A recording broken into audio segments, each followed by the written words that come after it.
Welcome to History in Ashes, the place where you and I step together into the forgotten corners of the past, the small details, the long silences, and the stories that shaped us in ways we often overlook.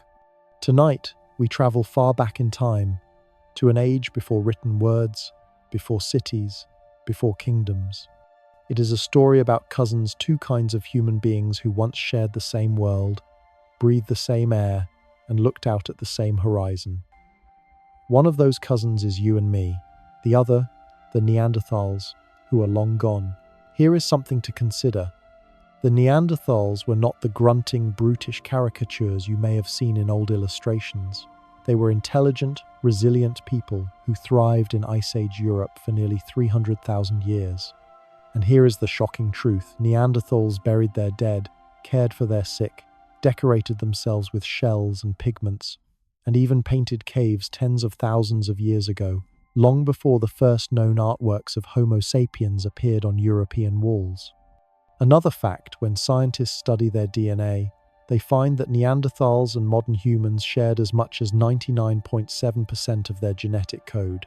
In other words, when you look in the mirror, a small part of what stares back at you once walked in their footsteps. Before we go further, can I ask you a small favor? Slide down into the comments for a moment and tell us where in the world you're watching from and what time it is there right now.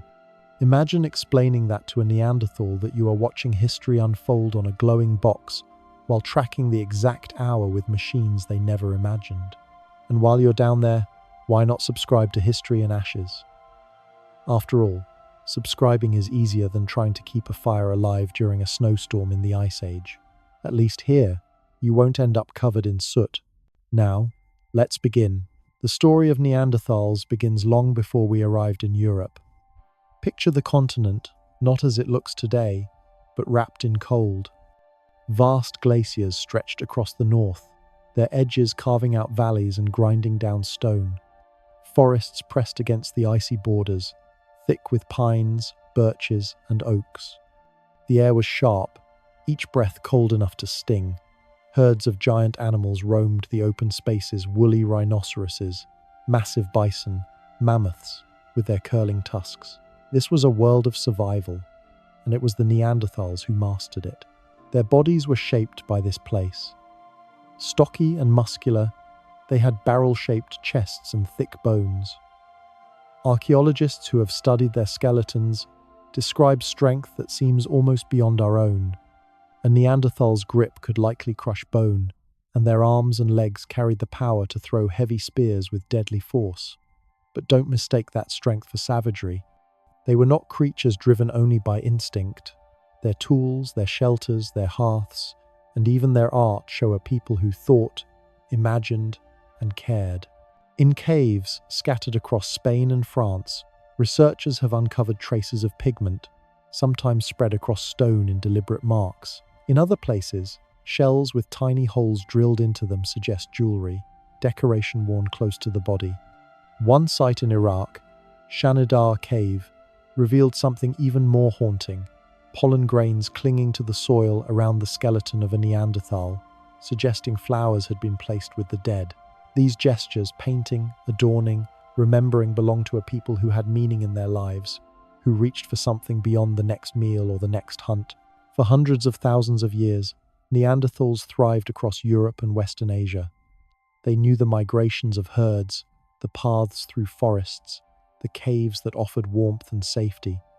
Their stone tools were crafted with skill, flakes struck from flint with precision, shaped into sharp points that could pierce the hide of a bison. They hunted in groups, driving prey into traps, or striking together with close-range spears. It was a dangerous way of life. To bring down a mammoth meant facing an animal many times larger than themselves, with tusks capable of shattering bones. Yet they succeeded, and around their fires they roasted meat, sharing it in ways that remind us of our own tables today. And it wasn't just survival of the strongest. Fossil evidence shows Neanderthals lived with injuries, broken bones that healed, damaged limbs that were carried through life. That means others must have cared for them, feeding and protecting those who could not hunt. This is not the picture of a brutal, heartless species. It is the picture of a people who held loyalty, who valued the lives of their own. But perhaps the most astonishing thing about Neanderthals is not what they did, but how long they endured. Ice ages came and went. Climates shifted from frozen tundra to grassy plains. Glaciers advanced and retreated, carving new landscapes. Through all of it, Neanderthals adapted. For nearly 300 millennia, they survived, while countless other species rose and vanished. By the time Homo sapiens began to leave Africa and wander into Europe, Neanderthals had already lived there longer than any civilization in human history has existed. And yet, they left behind no stone cities, no great monuments, no written records. Their story is carried in tools, in bones, in ash from long-dead fires. Their achievements were quieter, smaller, but no less human. A sharpened spear, a decorated shell, a painted wall. These were the things that carried meaning for them, the details that filled their days. When we uncover these fragments now, we hear echoes of lives that were not so different from our own. It is humbling to think that when Homo sapiens finally arrived in Europe around 45,000 years ago, we entered a land that already belonged to them. They had walked these valleys for countless generations. They had watched herds thunder across plains, had endured winters of hunger, and had carved out homes in caves that we would later claim for ourselves. Europe was theirs, and we were the strangers. This is where the story becomes haunting. For as resilient as they were, Neanderthals vanished within only a few thousand years of our arrival. Imagine that 300,000 years of survival, undone in a brief moment of prehistory. It is a disappearance so sudden, so complete, that it still leaves scientists asking why. And so the question lingers at the end of this beginning. How could a people who thrived for so long, who endured ice and hunger and predators, vanish so quickly once we entered their world? If you want to understand the Neanderthals, you cannot only look at their bones or the tools they left behind. You must try to imagine what a single day looked like. Not the great hunts or the rare discoveries, but the slow unfolding of ordinary life. The kind of details we forget because they seem unremarkable. And yet, for Neanderthals, they were the details that kept a family alive. Picture a small band of Neanderthals waking in a cave at the edge of a forest. The fire has burned low overnight, but embers still glow faintly red in the ash. One of the adults stirs, adding dry sticks to coax the flames back. Fire was never taken for granted. Without it, the cold of an Ice Age morning could kill. Archaeological evidence shows that Neanderthals returned again and again to the same caves, leaving layers of ash behind them, a record of countless mornings like this one. Children would have been there too. Fossils of young Neanderthals show us they grew quickly, their childhood short compared to ours. But even in their brief years, they learned by watching. A boy might sit close to his mother, studying the careful strikes she used to shape flint into a blade. A girl might practice carrying water from a stream, her small footprints pressed beside the larger ones in the mud. We know from cut marks on bones that teaching and imitation were essential. A child who could not master tool-making would not survive adulthood. Food was the center of daily life. Neanderthals were expert hunters, but hunting was unpredictable. A successful hunt meant roasted meat, marrow cracked from bones, fat and protein to fuel the group through cold days. But when the animals moved elsewhere, or when weather made hunting impossible, they turned to other sources.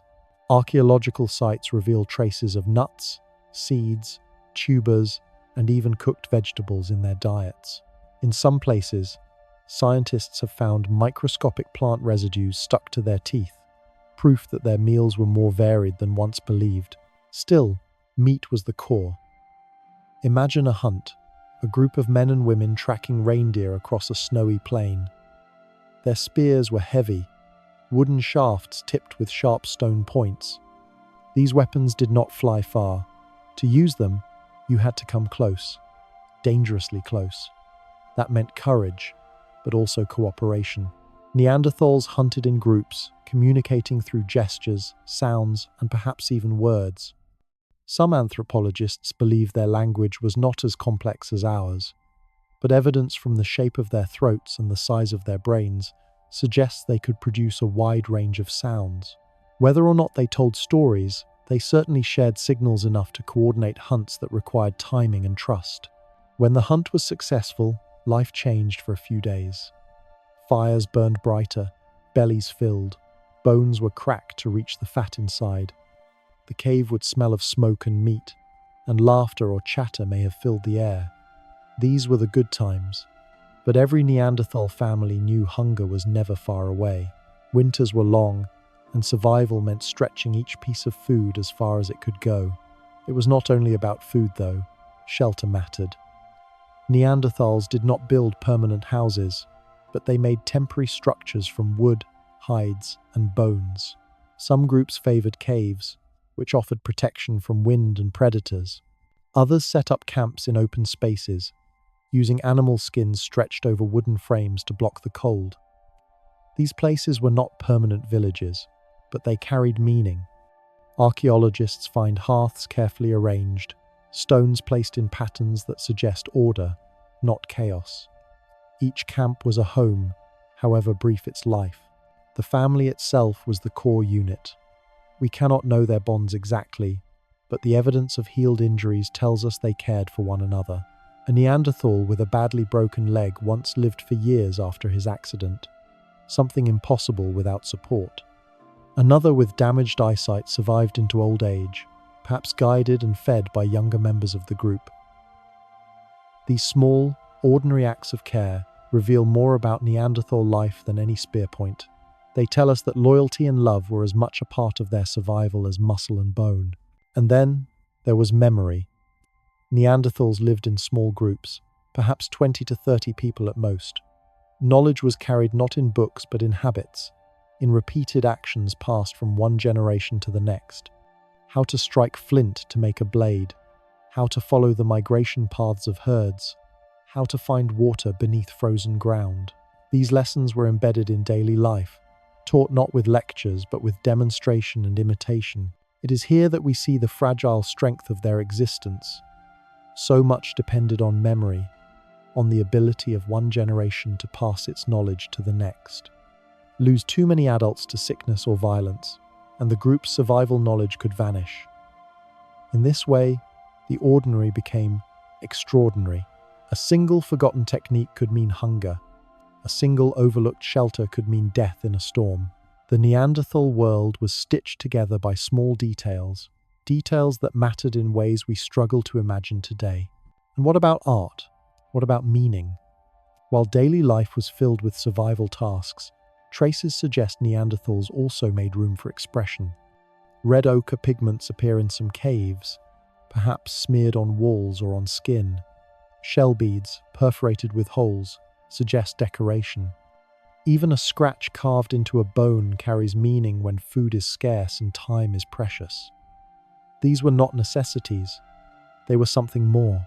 They hint that even in the struggle to survive, Neanderthals wanted to mark their presence, to say, "We were here." It is easy, when thinking about Neanderthals, to imagine only the dramatic, the hunts, the battles, the struggle against the cold. But their lives were not only drama. Most of their time was spent in what we might call boring work. Scraping hides, carrying firewood, mending tools, watching children, waiting for animals to appear. Yet it is in these quiet moments that survival was shaped. The very ordinariness of their lives is what allowed them to endure for so long. If you look closely, you can see yourself here. A family gathered around firelight, a child learning from a parent, a group sharing food after a long day. The details are ancient, but the patterns are familiar. Neanderthals may have been different in body, but in spirit, in the rhythms of daily life, they were not strangers. They lived with care, with struggle, with endurance. So the question arises, if their daily lives carried all the essentials of survival, food, fire, family, memory, why was it not enough to protect them when we arrived? The story of how modern humans came to Europe begins far from the icy plains of the north. It begins in Africa, the cradle of our species. Around 200,000 years ago, Homo sapiens first appeared there, shaped by a very different environment than the Neanderthals who lived in Europe. Where Neanderthals built their strength against cold, glaciers, and scarce resources, our ancestors grew under warm skies, with savannas stretching wide and food sources that shifted with the seasons. For tens of thousands of years, we stayed there. But human beings are restless by nature. The very same curiosity that pushes you to scroll through a video at midnight pushed our ancestors to move.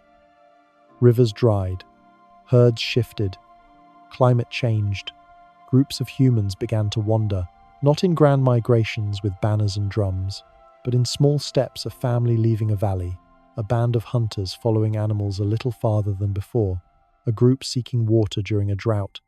These small movements, repeated countless times, slowly carried us out of Africa. The first steps beyond Africa likely happened over 100,000 years ago. Fossils in the Middle East in places like Israel show early humans lived there long before we made it into Europe. But those early attempts were fragile. Sometimes groups reached new lands only to disappear again, leaving faint traces in stone tools and bones. The real wave of expansion, the one that mattered, began around 60,000 years ago. From Africa, groups of Homo sapiens moved outward, some heading east into Asia, others north and west toward Europe. It's important to picture this not as a single march, but as a slow seepage. A band might number only a few dozen people. They carried with them stone tools, woven baskets, and perhaps decorated objects. They carried fire, knowledge, and language. Each step forward was small, but over generations it added up to thousands of miles. The journey was not quick. It took thousands of years, but human beings had time. What gave us the edge in these movements was not brute strength. Against Neanderthals, we were weaker, our bodies slimmer, our bones lighter. But we had something else: endurance. Where Neanderthals built muscle for short bursts of power, we were built to keep moving. Long legs, sweat glands, and lighter frames meant we could walk great distances and hunt in a different way, not by ambush alone, but by persistence. Some anthropologists call this endurance hunting, chasing an animal for hours until it collapsed from exhaustion. It was a slow, steady strategy, but it worked, and it meant we could thrive in many different environments. By the time groups of Homo sapiens reached the Middle East again around 50,000 years ago, they were stronger in numbers and knowledge than before. They had mastered new tools, including blades more refined than Neanderthal points, and perhaps bows or throwing spears that let them strike from a distance. They had art, ritual, and language that shaped identity and cooperation. These were not just bands of survivors, they were communities with culture. When they looked north, they saw a land already inhabited. They did not know its name. They did not know it belonged to Neanderthals. But they knew it was there. Forests, rivers, and plains, rich with game. And slowly, steadily, step by step, they began to move in that direction. This movement was not a single flood of people overwhelming Europe all at once. It was trickles. Small groups pushing forward, finding new valleys, leaving behind others. Some died out. Some merged with Neanderthals they met along the way. But the trickle never stopped. Over centuries, more and more Homo sapiens arrived, their footprints pressing into lands that had belonged to Neanderthals for hundreds of thousands of years. Imagine the scale of time. When your ancestors first began leaving Africa, pyramids did not exist. The idea of a wheel was still tens of thousands of years away. Even agriculture was unimaginable. The entire journey happened before the first seed was planted, before the first city wall was raised. All of human history, kings, wars, inventions, would come later. These migrations were not history in the way we think of it. They were prehistory, written not in ink but in footsteps, fire pits, and bones. And here lies the quiet but significant truth. Our ancestors did not set out to conquer, they set out to survive. Yet by moving into new lands, they carried the spark that would eventually replace Neanderthals. It was not quick, it was not even deliberate at first. But step by step, camp by camp, Homo sapiens were coming closer to a meeting that would change the story of both species forever. So the question becomes, what did those first encounters look like when one human looked into the eyes of another and saw a cousin, not quite the same, but not entirely different either? To understand the meeting of two human species, you first have to understand the stage on which their encounter took place. Europe during the late Ice Age was not the Europe you know today. Forget the vineyards of France, the farmland of Germany, the rolling hills of England. Instead, imagine a continent locked in cycles of cold and thaw, where ice sheets crept southward like slow, grinding giants and then retreated again, leaving behind scarred land. The climate was unstable, swinging between bitter cold and brief warm intervals. In the colder stretches, glaciers blanketed much of the north, pressing as far down as what is now northern Germany and Poland. These ice masses were taller than mountains, their weight carving valleys and dragging boulders across the land. Where the ice ended, tundra stretched wide, dotted with hardy grasses, moss, and scrubby trees. In warmer phases, forests grew back, but they were not the lush green woodlands of today. They were sparse, cold forests, dominated by birch, pine, and larch. And the animals, this was a Europe of giants. Mammoths roamed the plains, their shaggy coats and curving tusks iconic symbols of the age. Woolly rhinoceroses grazed alongside them, massive beasts with horns as long as your arm. Herds of bison and wild horses thundered across the grasslands. Reindeer migrated in numbers so great that the earth seemed to move beneath them. Predators, too, filled the landscape.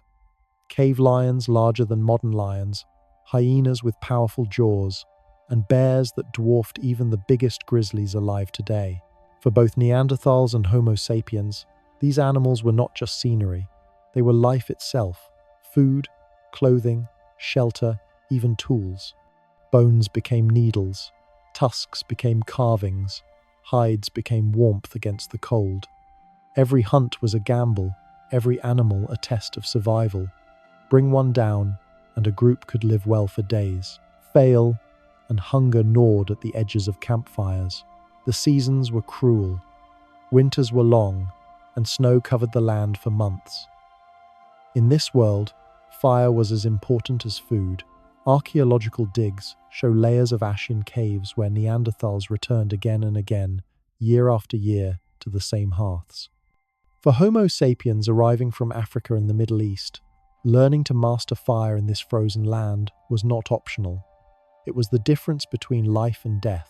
But survival was not only about warmth and food, it was about competition for space. Picture Europe as a patchwork of environments: valleys rich in game, forests with steady water sources, caves offering shelter. These were the best places to live, and they were limited. Neanderthals had occupied many of them for generations. Their knowledge of these landscapes ran deep. They knew which river crossings herds favored, which caves caught the most sun, which paths predators hunted along. For newcomers, survival meant entering a world already mapped by someone else's memory. And yet, Homo sapiens were not without advantages. Their tools were more refined: thinner blades, lighter points, new methods of hafting stone to wood. Some evidence suggests they used projectiles that could be thrown farther than Neanderthal spears, giving them distance in the hunt. Their clothing may have been sewn tighter, offering better insulation in the cold. And perhaps most importantly, their groups may have been larger, bound together by more complex language, ritual, and cooperation. The Ice Age world was unforgiving. Every decision where to camp, when to move, how to hunt, carried weight. A single mistake could mean starvation. In this harsh stage, Neanderthals had already proved themselves for hundreds of thousands of years. They were the veterans, hardened by the land. Homo sapiens were the newcomers, less familiar but more flexible, bringing with them endurance, innovation, and perhaps a different way of thinking. And so the question hangs in the frozen air. In a Europe filled with giants, predators, and endless cold, which kind of human would prove more adaptable when the two species finally stood face to face? Imagine the scene. A group of Homo sapiens, perhaps no more than 20 people, has pushed farther north than ever before.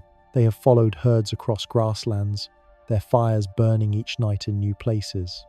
One morning, as the sun rises weakly over a frosted plain, they see movement ahead, not the familiar shapes of reindeer or mammoth, but figures, human figures, stockier, broader, heavier in build, faces with strong brows, chests that seem to swell like barrels, arms built for strength. They are not animals, and yet they are not exactly the same as you. This moment, a human looking into the eyes of another kind of human, is one of the most extraordinary in history. For the first time, Homo sapiens and Neanderthals shared space not just in theory, but in flesh and blood. We cannot know what was said, or even if words were exchanged. Did the Neanderthals shout warnings, raising their spears? Did the newcomers approach cautiously, hands out in gestures of peace? Or was there silence, each side staring in disbelief at a reflection that was not quite their own? What we do know is that these encounters happened many times, across different valleys, over thousands of years, and they did not always end in violence. Evidence from ancient DNA tells us that interbreeding occurred. Today, people of non-African descent carry between 1 and 2% of Neanderthal DNA in their bodies. This means that at some point, Neanderthals and Homo sapiens not only met, they shared lives. They formed bonds. They had children. These were not always battles. Sometimes they were unions. The War of Cousins was not fought only with spears. It was fought with intimacy, with trust, with the blending of two lineages. But not all encounters were peaceful. Archaeological sites reveal skeletons with injuries consistent with weapons. Some Neanderthal remains show wounds from sharp points that resemble Homo sapiens tools. A few Homo sapiens bones show similar marks, suggesting clashes went both ways.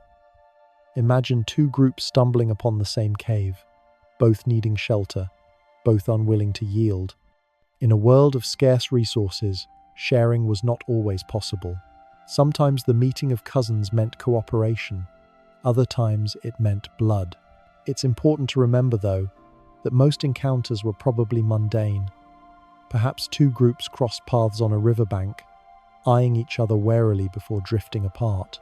Perhaps a lone Neanderthal hunter stumbled upon a Homo sapiens camp and retreated into the trees. These meetings would have been fleeting, strange, and filled with tension. Neither side understood entirely what the other was. Human, yes, but not the same kind of human. Over time, these encounters accumulated. Sometimes they resulted in the sharing of tools or ideas. Archaeologists have found Neanderthal sites where tools suddenly resemble those of Homo sapiens, as if techniques were borrowed or traded. In other cases, it may have been the opposite, with Homo sapiens learning from the Neanderthals' deep knowledge of the land. Contact did not mean immediate replacement. It meant a slow, uneven process of exchange, conflict, and mingling. Think of how unsettling it must have been. For Neanderthals, who had known only their own kind for hundreds of thousands of years, seeing a new type of human must have been like seeing a shadow of themselves, familiar yet alien.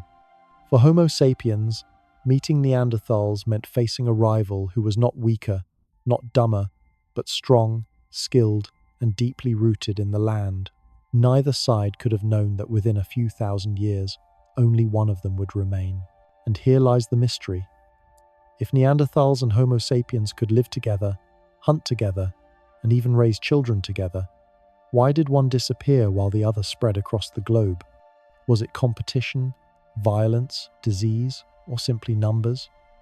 Or was it something as subtle as the way we thought, the way we remembered, the way we told stories and carried knowledge? So as we leave this moment, the first sight of cousins across the plain, the first blending of lives and bloodlines, we are left with a question that lingers. When two kinds of humans looked into each other's eyes for the first time, did they see rivals, partners, or something in between? If you really want to see how two human species differed, you have to watch how they hunted, how they moved through the land, and how they sustained themselves. It is here in the act of survival that the gap between Neanderthals and Homo sapiens begins to reveal itself most clearly. The differences were not always dramatic. They were subtle, sometimes even boring. But those small differences, repeated generation after generation, made all the difference in the War of Cousins. Start with the Neanderthal approach. Archaeological evidence shows that Neanderthals were ambush hunters. Their tools tell the story: thick wooden spears, fire hardened at the tips or fitted with stone points, built for thrusting at close range. These were not weapons meant to fly across a valley. They were heavy, short-ranged, and brutal. To use one, you had to step close to the animal, close enough to smell its breath, close enough to feel the ground shake beneath its hooves. This meant Neanderthal hunts were direct confrontations, risky, dangerous, and often deadly. The number of healed fractures on Neanderthal skeletons has led some anthropologists to compare their hunting injuries to those of modern rodeo riders. Imagine, again and again, hurling yourself at beasts weighing thousands of pounds. That was the Neanderthal way. Homo sapiens, by contrast, developed lighter, more flexible weapons. Archaeological sites show thinner blades, longer points, and eventually, the invention of atlatl spear throwers, which extended the arm and gave a hunter the ability to throw farther, faster, and harder than ever before. Some evidence even suggests early bows and arrows may have been used, although this is still debated. The difference, though, is clear. Homo sapiens did not need to risk everything by stepping right up to a bison. They could attack from a safer distance. And distance is safety. Distance is fewer broken bones.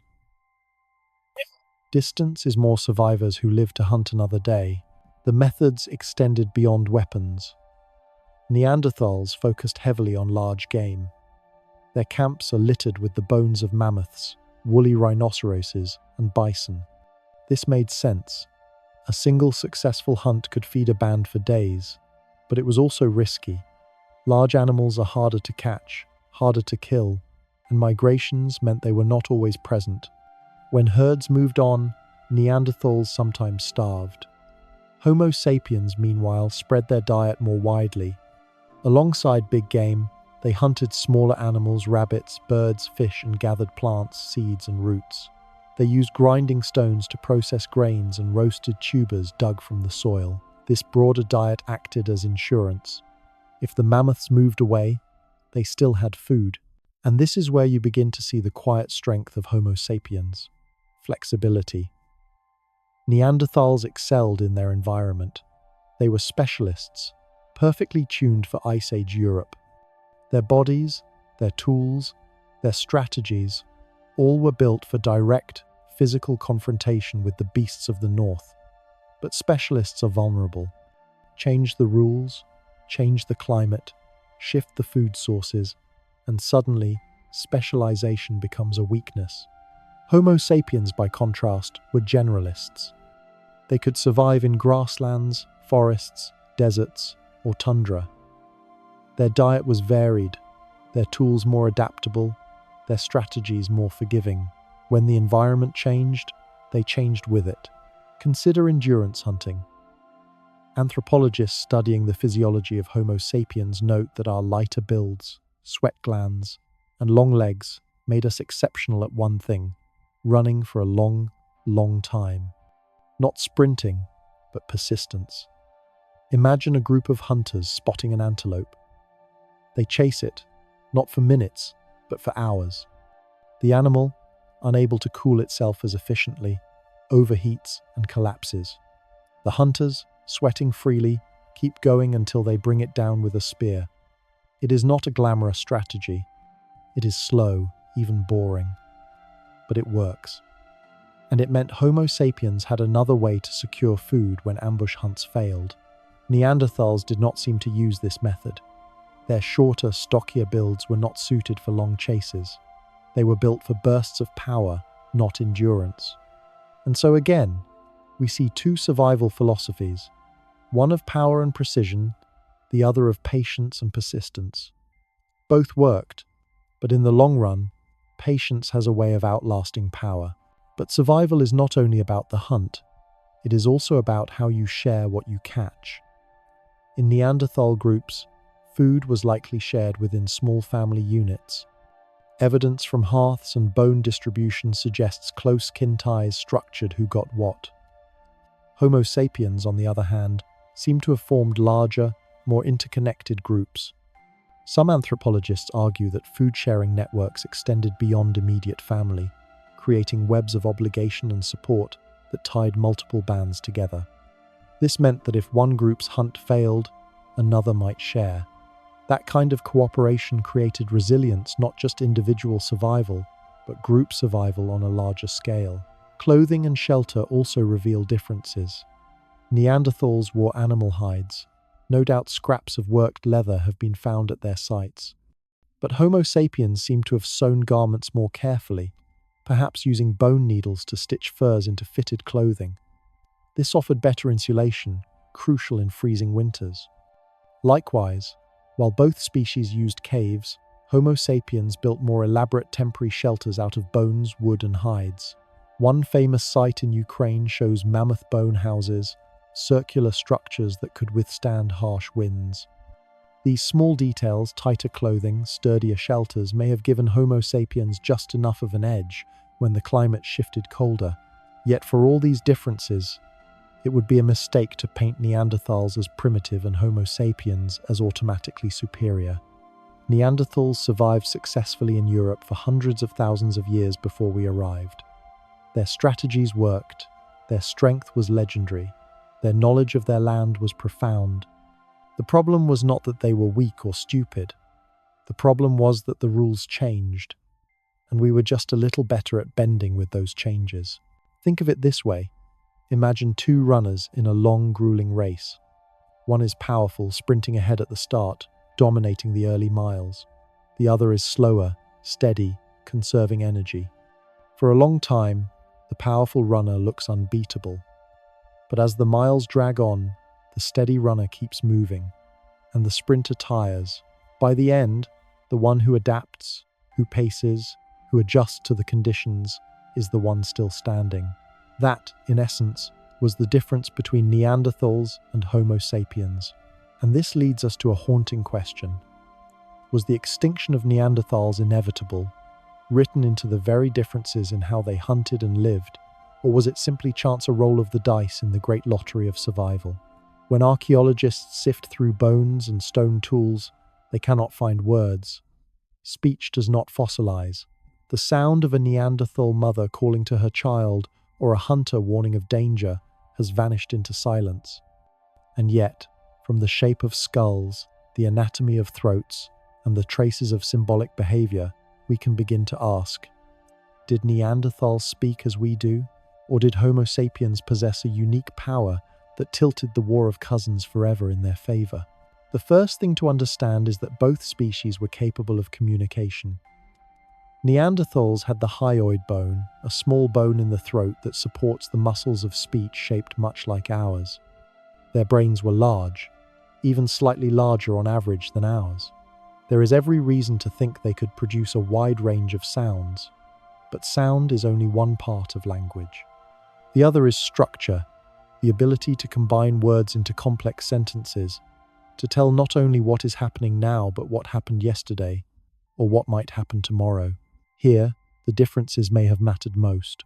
Imagine two groups preparing for a hunt.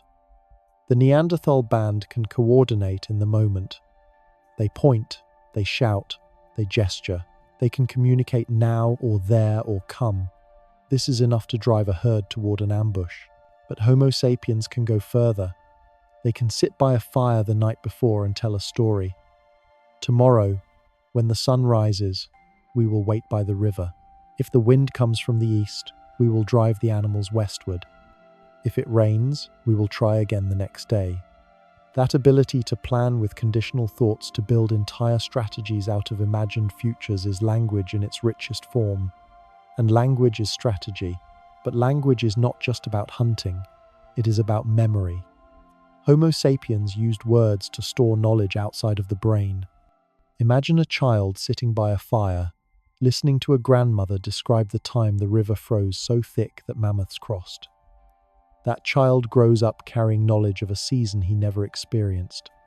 When the river freezes again decades later, he knows what to expect. In this way, stories become archives, libraries without walls, passed from mouth to mouth across generations. Neanderthals may have had stories too, but the archaeological record shows fewer signs of symbolic behavior, fewer carvings, fewer ornaments, fewer traces of abstract thinking. Without symbols, memory is limited. With symbols, memory is limitless. Consider cave paintings. In sites like Chauvet and Lascaux, the walls bloom with animals, shapes, and handprints. Some scholars argue these were not just art, but teaching tools, ways to pass down hunting strategies, to mark migrations, to warn of dangers.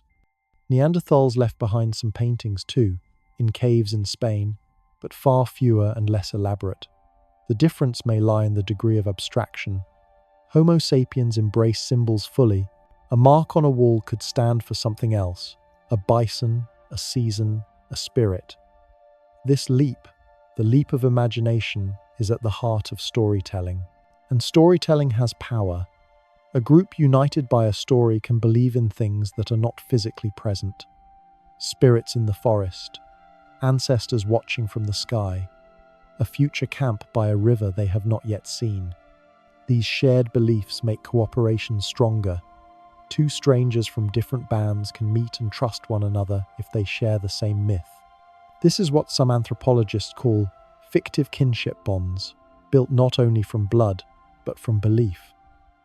Neanderthals, with their smaller, more scattered groups, may not have woven such vast tapestries of myth. Their cooperation, while real, may have been narrower. Even dull details of life become significant through storytelling. A Homo sapiens elder could describe how to chip flint in a way that a child remembers decades later. A mother could teach not only what plants are edible, but also why certain roots must be roasted to be safe. These kinds of explanations multiply over time, turning survival skills into traditions and traditions into culture. Neanderthals learned too, of course, but without the same layers of language. Each generation may have had to relearn what Homo sapiens could preserve more securely through words. Another advantage of language lies in scale.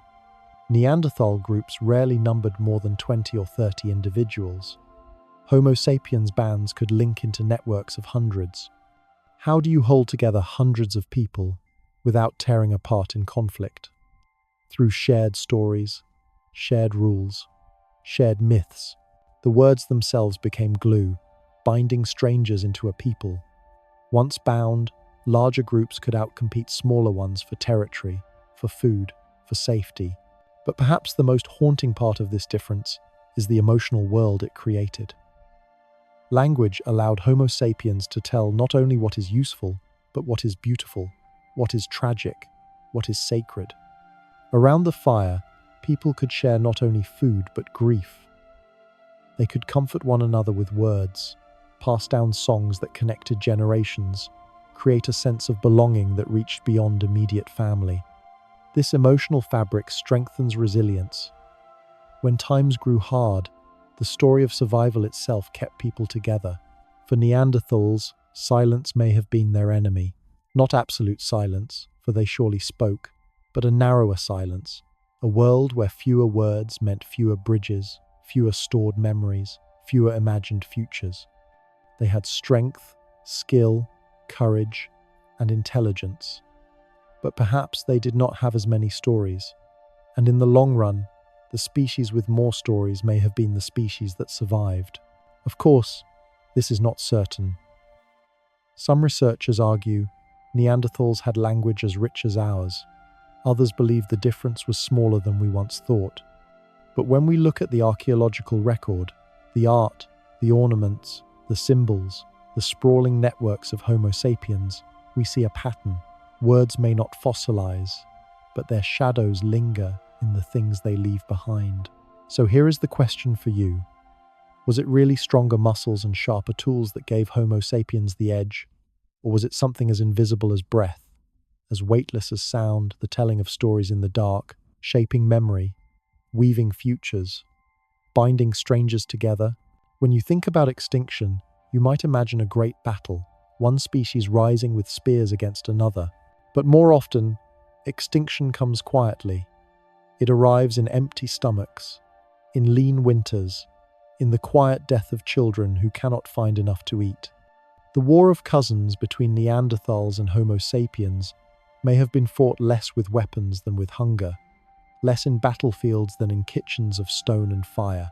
To understand this, we have to imagine daily life. Neanderthals hunted with strength and precision. They targeted large animals, woolly rhinoceroses, mammoths, bison, reindeer. Their skeletons tell us they bore the marks of close encounters with beasts, their bones scarred like those of modern rodeo riders. This means they often relied on close-range spears, confronting prey directly. It was effective, but costly. Injuries mounted, and a wounded hunter could not always contribute to the group. Homo sapiens, by contrast, hunted at a distance. Their tools, lighter spears, throwing devices, eventually bows, allowed them to bring down game without such dangerous contact. They also ate a wider variety of food. Where Neanderthals focused on meat, Homo sapiens gathered roots, berries, fish, and small animals. This diversity meant resilience. When the herds moved or the great beasts grew scarce, Neanderthals faced hunger. Homo sapiens, with their broader diet, could bend without breaking. Archaeologists studying bones and teeth have found traces of this difference. Neanderthal remains show heavy reliance on animal protein, while Homo sapiens show mixed diets, with plant residues lodged in their dental tartar. This seemingly dull detail, what got stuck between their teeth, may hold the secret of survival. Flexibility in diet is not glamorous, but it is powerful. A group that can eat nearly anything will endure where specialists falter. Territory shaped this struggle too. Neanderthals had lived in Europe for hundreds of thousands of years. They knew the land intimately, the migration routes of animals, the shelters of caves, the rhythms of the seasons. But their territories were relatively small and scattered. Each group occupied a limited range, rarely extending far. Homo sapiens, on the other hand, had grown up in Africa, where competition forced them into wide-ranging networks. By the time they entered Europe and Asia, they were seasoned migrants. They could move farther, link with other groups, and adapt to new landscapes quickly. This mobility mattered when climates shifted. During ice ages, cold snapped down on the continent, squeezing habitable zones into narrow belts. Neanderthals, with their rootedness, were trapped in shrinking lands. Homo sapiens, with their networks and mobility, could expand into the gaps. Food scarcity turned into territorial pressure. Every herd chased, every patch of forest foraged, became a contested prize. The pressure did not always lead to violence. Sometimes, one group simply outlasted the other in a given valley. A Neanderthal band might fail to find enough food one season, dwindling quietly, leaving the land open for Homo sapiens who arrived later. This is not the drama of pitched battle, but the slow arithmetic of survival. Over centuries, those small differences added up. Still, violence cannot be dismissed. Sites with mixed remains suggest clashes, bones with punctures, skulls with trauma. But even in violence, scarcity was the hidden driver. People do not fight for the sake of fighting. They fight for what fighting secures: food, land, shelter. If Homo sapiens had more efficient hunting, better storage, and wider diets, then each skirmish tilted toward them, not by luck, but by logistics. Storage is another detail often overlooked. Evidence suggests Homo sapiens developed ways to preserve food, drying meat, smoking fish, storing plants. Neanderthals left fewer signs of such practices. This may mean that when a hunt was successful, Homo sapiens could stretch its bounty across weeks. Neanderthals, meanwhile, had to consume meat quickly before it spoiled. This difference meant security. In a world of feast and famine, the ability to turn feast into a longer feast is no small advantage. The social web of Homo sapiens further amplified this. Larger networks meant food could be shared between groups. If one band struggled, another could provide, bound by kinship and story. Neanderthals, with smaller groups and weaker long-distance ties, had fewer safety nets. Hunger for them was more often fatal. It is easy to overlook the significance of such details. A drying rack of fish by a river, a pouch of dried berries carried across a plain. These are not the stuff of epic battles, yet they are victories just the same. Each dried fish was another day of survival, another child fed, another elder who lived to tell a story. Over generations, these small advantages became the weight that tipped the scales. Even reproduction ties back to food. A well-fed group supports more children. If Homo sapiens had slightly more stable food supplies, their birth rates could outpace Neanderthals'. Over a few centuries, even a small edge compounds. 10 children where the other group has 8 becomes 100 where the other has 80. Numbers alone, multiplied across centuries, could overwhelm even a skilled and powerful cousin species. But scarcity cuts in another way too, through vulnerability to climate shifts. Around 40,000 years ago, rapid changes in climate swept through Eurasia. Cold snapped into warmth, then cold again, stressing ecosystems. Neanderthals, specialists in certain prey, suffered when herds shifted suddenly. Homo sapiens, generalists, could switch strategies. They could hunt reindeer one year, fish the next, gather nuts in autumn, then stalk smaller game in winter. This flexibility was not glamorous, not dramatic, but it was survival. And here is a humbling truth. Extinction often comes not from a single blow, but from 1,000 cuts. A lean winter here, a lost valley there, one fewer child surviving to adulthood, one group dwindling after an unlucky hunt. By themselves, these moments are unremarkable. Together, across thousands of years, they erase a species. Imagine a Neanderthal band in its last days. They hunt as they always have, but the herds are gone. Their children cry with hunger, their fire flickers low. Nearby, a Homo sapiens band is drying fish, storing roots, planning a move to a new valley where cousins will welcome them. Neither side knows they are living through the final act of a shared history. One sees decline as a season of bad luck. The other sees survival as ordinary. But in that ordinariness lies the future. So, we must ask, was the fate of the Neanderthals sealed not by violence or disease, but by the dull arithmetic of meals, the quiet hunger of winter, the steady accumulation of small advantages? To understand why Neanderthals disappeared, we must look beyond weapons and encounters with Homo sapiens and consider the world itself, a world in constant flux, often hostile, always demanding adaptation. Ice Age Europe was not static.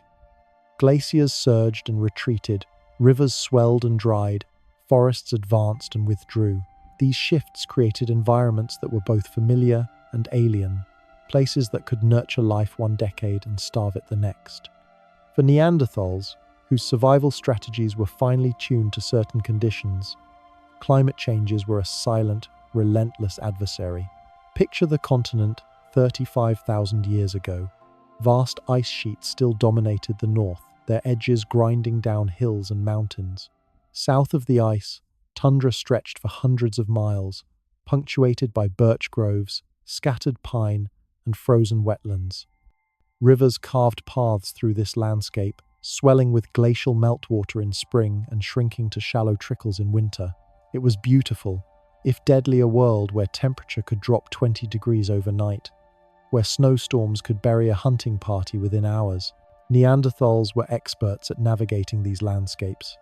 Their stocky, muscular bodies retained heat efficiently. Their short, powerful limbs conserved energy in cold conditions. They had mastered ambush hunting for large animals, knew the seasonal migration patterns, and had lived in these valleys for generations. Their survival was rooted in memory knowledge, passed down over centuries about where to find water, which caves offered shelter, how to track the movements of bison and mammoths. But memory is only as good as the stability of the environment. When the land changes, yesterday's knowledge may become useless. Around 40,000 years ago, Europe experienced rapid and dramatic climate swings.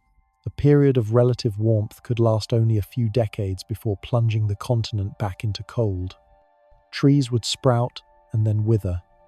Rivers would flood or freeze. Prey animals, sensitive to these changes, moved unpredictably. The bison that grazed near a Neanderthal camp one year might be gone the next. Mammoths, driven south by advancing ice, left valleys empty. Neanderthals, specialized hunters, were forced to adapt quickly or face hunger. Homo sapiens, by contrast, were already accustomed to mobility and flexibility. Their broader diet, which included smaller game, plants, and fish, meant they were not tied to a single source of food. Their networks allowed them to move between groups, sharing resources when one area failed. This gave them a resilience Neanderthals could not match. The climate did not need to be catastrophic for Neanderthals to falter even small changes. Compounded by hunting pressure from newcomers, could have dire effects. It wasn't just food scarcity. Shelter too was affected by climate. Caves that offered warmth in one season could be inhospitable in the next if snow or ice blocked entrances. Temporary structures made of wood and hides could be destroyed by storms.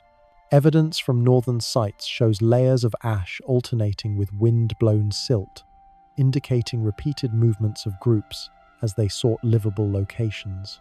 Each relocation consumed energy, disrupted social cohesion, and increased vulnerability. Cold periods also amplified the competition for resources. The best valleys, the sunniest slopes, the streams teeming with fish, these became scarce. Neanderthals, with smaller group sizes and less mobility, were squeezed into tighter areas. Homo sapiens, with larger networks and faster movement, could exploit the marginal zones that Neanderthals could not reach. This meant that the newcomers did not always have to fight. Often, they simply outmaneuvered their cousins, occupying territories that would otherwise sustain Neanderthal populations.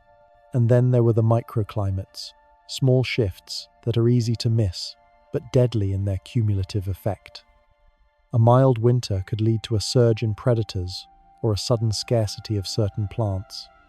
Flooded valleys could destroy caches of food or wash away temporary shelters. For Neanderthals, who relied heavily on stored knowledge of a landscape, each sudden change represented a risk. Homo sapiens, by comparison, relied less on inherited territorial memory and more on observation, learning, and improvisation, giving them the ability to exploit short-term opportunities that Neanderthals could not. Climate change may also have affected reproductive success. Neanderthal pregnancies, adapted to harsh conditions, may have been more sensitive to nutritional stress. Poor food availability or extended cold seasons could reduce birth rates or increase infant mortality. Homo sapiens, with more flexible food sources and broader social networks, may have maintained higher reproductive success even during difficult periods. Over generations, even a small difference in survival rates compounds into significant demographic shifts. We also cannot ignore disease and parasites.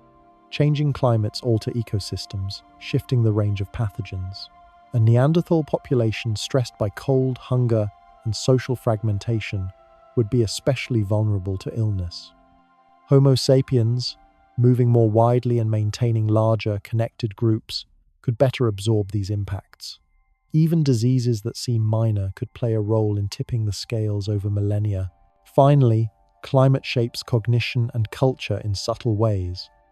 A group forced to relocate frequently must adapt socially, invent new tools, and solve problems creatively. Homo sapiens, with their symbolic thinking and language networks, thrived under this pressure.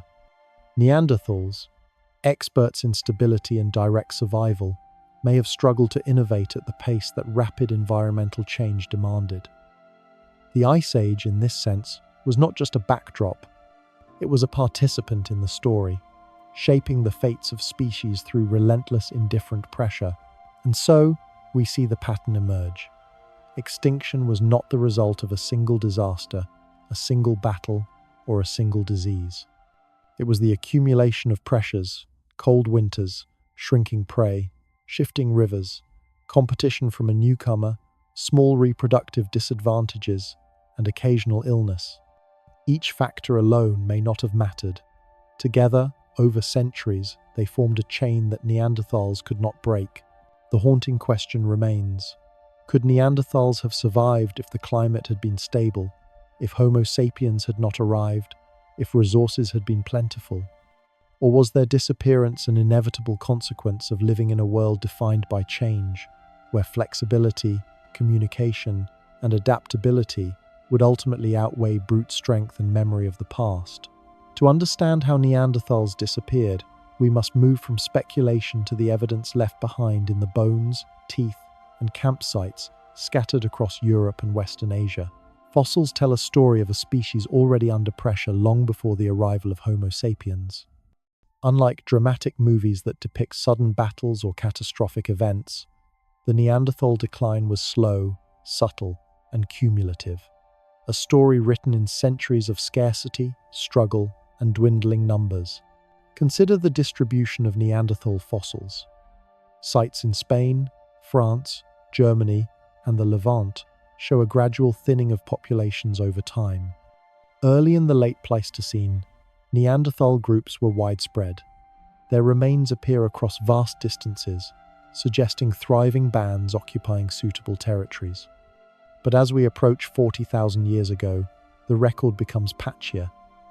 Some regions that were once densely populated show only occasional occupation. Valleys that once echoed with the sounds of hunting and fire now bear only faint traces of flint tools or abandoned hearths.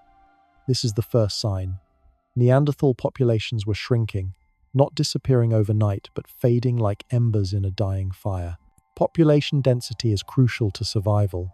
Small, isolated groups face multiple pressures. Genetic diversity diminishes, leading to inbreeding and vulnerability to disease. Social networks weaken, reducing the ability to share resources or knowledge. Archaeologists studying Neanderthal remains have found signs of low genetic diversity toward the end of their timeline. DNA recovered from late Neanderthals indicates that some groups were effectively isolated, perhaps fewer than 1,000 individuals in a given region. In a species dependent on cooperation and shared knowledge, this is a fragile position. Demography also tells a story through mortality patterns.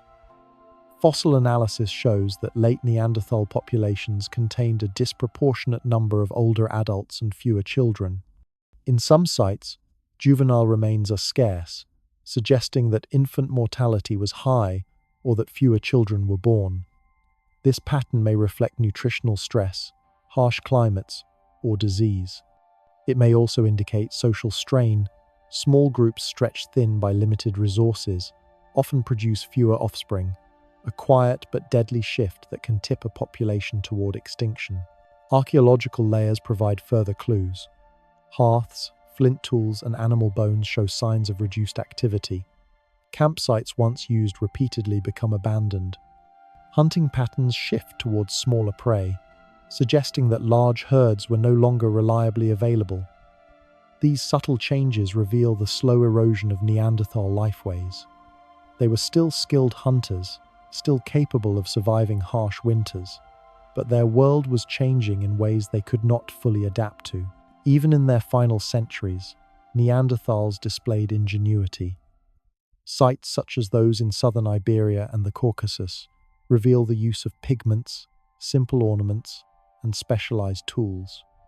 But these cultural artifacts are scattered and sparse, hinting at shrinking populations and fractured communities. Where earlier Neanderthals might have coordinated seasonal movements and maintained robust social networks, later groups appear increasingly isolated, their cultural expressions fading as the species contracted. Interactions with Homo sapiens also left marks in the fossil record. Some late Neanderthal remains show trauma consistent with conflict or competition, suggesting that encounters with modern humans could have added stress to already vulnerable populations.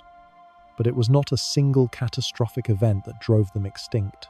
Instead, incremental pressures, smaller groups, higher child mortality, scarcity of food, environmental instability, and occasional competition combined over millennia to erode their numbers. One striking example comes from the Altai region, in present-day Siberia, where Neanderthal remains show evidence of survival in marginal habitats. These populations may have persisted longer than their European cousins, indicating that Neanderthals could adapt to harsh conditions.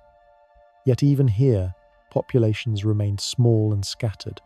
Isolation and environmental strain limited their ability to recover or expand. DNA evidence from these individuals shows that the genetic pool was limited, making them more vulnerable to extinction over time. Fossil evidence also reveals their resilience. Many Neanderthal skeletons show healed injuries, broken bones, skull fractures, and wounds from hunting large game. They cared for the injured, feeding and protecting those who could not contribute to hunting or gathering. Yet, resilience has limits. In small, isolated populations, even minor stressors, a failed hunt, a harsh winter, a sudden illness, could push the group past the point of recovery. Over centuries, these small pressures accumulated, slowly thinning populations until extinction became inevitable. The fossil record also offers tantalizing glimpses of interaction between species. DNA analysis shows that Neanderthals interbred with Homo sapiens at multiple points. This gene flow suggests that while populations were declining, they were not entirely cut off from modern humans. Yet interbreeding alone could not sustain their numbers. Small populations, combined with environmental pressures, were still declining faster than interbreeding could replenish them.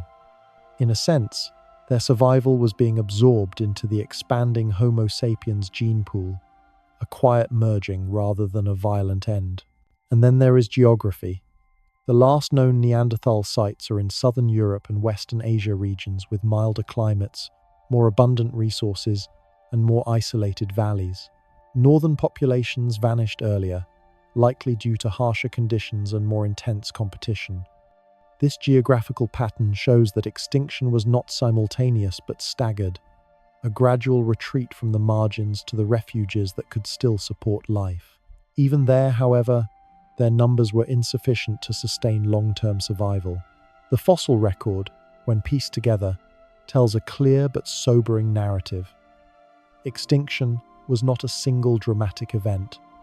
It was a slow unraveling, a delicate erosion of life over centuries. Neanderthals did not vanish because they were weak or inferior in intelligence. They vanished because a combination of factors, declining numbers, environmental pressures, limited mobility, and competition with a flexible, adaptable species gradually overwhelmed them. And the final haunting thought is this: when we look at these fossils, these tools, these hearths, we are seeing the remains of a people who endured for hundreds of thousands of years. They faced glaciers, predators, scarcity, and hunger. They survived where countless other species perished. Yet even this extraordinary resilience could not withstand the slow, cumulative pressures that Homo sapiens brought with them: mobility, dietary flexibility, language, culture, and innovation. So as we leave the fossil sites and consider the scattered bones across Europe, the question lingers: could anything have saved the Neanderthals, or was their extinction the inevitable result of the convergence of environmental change, demographic fragility, and the arrival of a new kind of human? The story of Neanderthals and Homo sapiens is often told as a tale of conquest, a younger, more adaptable species, displacing an older, established one. But the reality was far more complex. The relationship between these two species involved not just competition, but interaction, exchange, and even intimacy. Fossils, DNA evidence, and archaeological findings reveal a nuanced portrait of human cousins encountering one another across Europe and Western Asia over thousands of years. One of the clearest pieces of evidence comes from genetics. Modern non-African humans carry approximately 1 to 2% of Neanderthal DNA, a silent testimony to intimate contact. This interbreeding did not happen in a single event. Rather, it occurred at multiple points in time, across different regions. Every individual carrying Neanderthal DNA represents a meeting of species, a child born of two different human lineages. This is extraordinary when you think about it. For a brief period in prehistory, the genetic legacy of Neanderthals was woven into the story of modern humans, and through it, a part of them survives today, in your own body. DNA tells only part of the story. Archaeological evidence provides context for these encounters. Sites in southern Europe and the Middle East reveal overlapping tool technologies. Some Neanderthal sites show evidence of blades, bone tools, and ornaments that resemble Homo sapiens innovations, suggesting that ideas, techniques, and cultural practices were exchanged. Conversely, early Homo sapiens sites occasionally contain elements reminiscent of Neanderthal traditions, such as the use of local stone or particular hunting methods. This is not mere imitation, it is a dialogue of survival, a subtle acknowledgement that the other species had knowledge worth observing and sometimes adopting. The exchange may also have been symbolic. Neanderthals produced some of the earliest known uses of pigments and body decoration. Sites in Spain and France reveal ochre stains on shells, possibly used as jewelry or for symbolic purposes. These artifacts hint at a shared sense of meaning or ritual. Did Homo sapiens encounter these symbols and learn from them? Did some Neanderthals adopt styles or pigments inspired by newcomers? While the archaeological record cannot answer definitively, it strongly suggests that cultural influence flowed in both directions, shaping the lives of both species. Interactions were not always peaceful, of course. Competition for resources would have been inevitable. Caves, river valleys, and hunting grounds could only sustain so many mouths. Some archaeological layers show trauma on bones, indicating violent encounters. But even violence existed within a broader context of coexistence.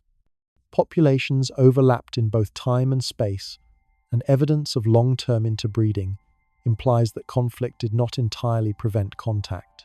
Humans, like modern humans, are capable of a range of behaviors, cooperation, competition, and even curiosity toward those who are slightly different. The social implications of interbreeding are profound. Neanderthal children born into Homo sapiens groups would have carried traits from both species, blending skills, strengths, and perhaps even cognitive tendencies. These children may have inherited endurance from Homo sapiens, robustness from Neanderthals, or subtle differences in perception and behavior. Through them, knowledge and culture could flow between species, creating a patchwork of shared adaptations. Some researchers argue that interbreeding may have given Homo sapiens advantageous genes for immunity, for skin adaptation to colder climates, or for metabolism. Even a small genetic contribution could have been significant, subtly shaping the fitness of populations in Europe and Western Asia. Language and communication also play a role in this story. We know that Neanderthals had some capacity for speech, and Homo sapiens possessed more advanced symbolic communication. These interactions may have involved gestures, vocalizations, or early forms of shared language that allowed negotiation, cooperation, or alliance. Imagine two bands encountering each other at a river crossing. Initial wariness, cautious observation, then perhaps tentative exchange, a shared meal, a tool given in trade, a child or young adult moving between groups. These moments, invisible in the fossil record, were critical in shaping relationships that were neither purely hostile nor entirely harmonious. Shared technology is another window into cultural exchange. Both species use stone tools, but Homo sapiens developed lighter, sharper blades, often hafted to wood for spears or arrows. Some Neanderthal sites contain tools that closely resemble these innovations, suggesting they may have observed, learned, or adapted techniques introduced by newcomers. Conversely, Neanderthals were experts at ambush hunting and processing large game.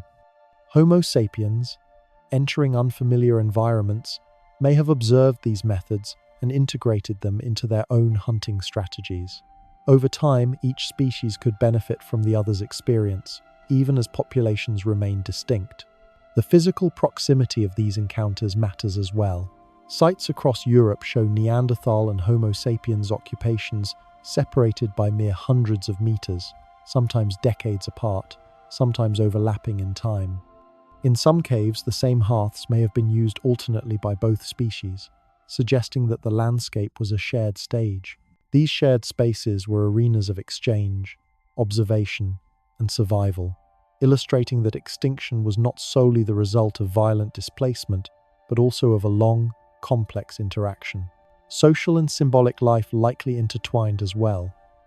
Both species used pigments, personal ornaments, and perhaps even burial rituals. Some Neanderthal sites show intentional placement of flowers in graves, symbolic objects, or modified bones. Homo sapiens brought increasingly sophisticated symbolic practices, including carved figurines and cave paintings. It is plausible that observation and interaction influenced these behaviors. Humans, even tens of thousands of years ago, were social learners. They absorbed what they saw, experimented with new techniques, and shared ideas across generations. In this way, cultural transmission flowed across species boundaries, even as demographic pressures continued to mount. Despite these interactions, the balance of population remained lopsided. Homo sapiens, with broader social networks, greater dietary flexibility, and more rapid reproductive growth, gradually expanded into regions once dominated by Neanderthals. Even with occasional interbreeding and cultural exchange, Neanderthal populations could not match the demographic momentum of Homo sapiens. Small, scattered groups became increasingly isolated, vulnerable to environmental changes, disease, and competition. Interbreeding may have temporarily infused genetic diversity, but could not prevent the long-term decline. This leads to a profound insight. The story of Neanderthals is not one of simple replacement. It is a tale of interconnection, complexity, and subtle influence. The species did not vanish in a single cataclysmic moment. They became part of a broader human story. In the genes of modern humans, in the faint traces of tool technologies, in the shadows of cave walls, Neanderthals persist. They were not wiped out. They were absorbed, partially remembered, and partially forgotten, a testament to the intertwined paths of human evolution. And yet, even in this story of contact and exchange, questions remain.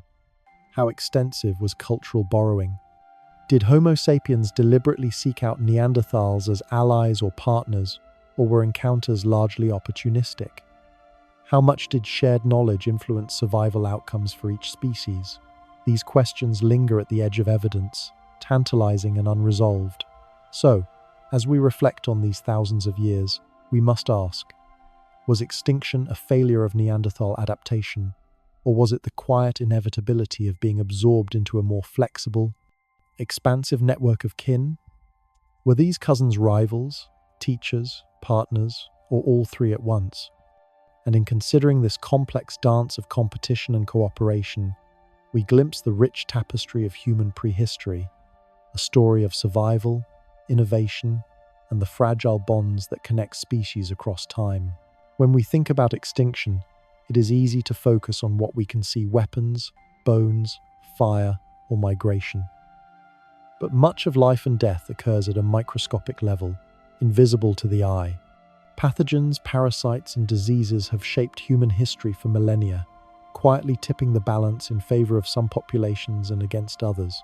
For Neanderthals, these unseen forces may have played a critical role in their slow decline. Consider the world of pathogens in the late Pleistocene.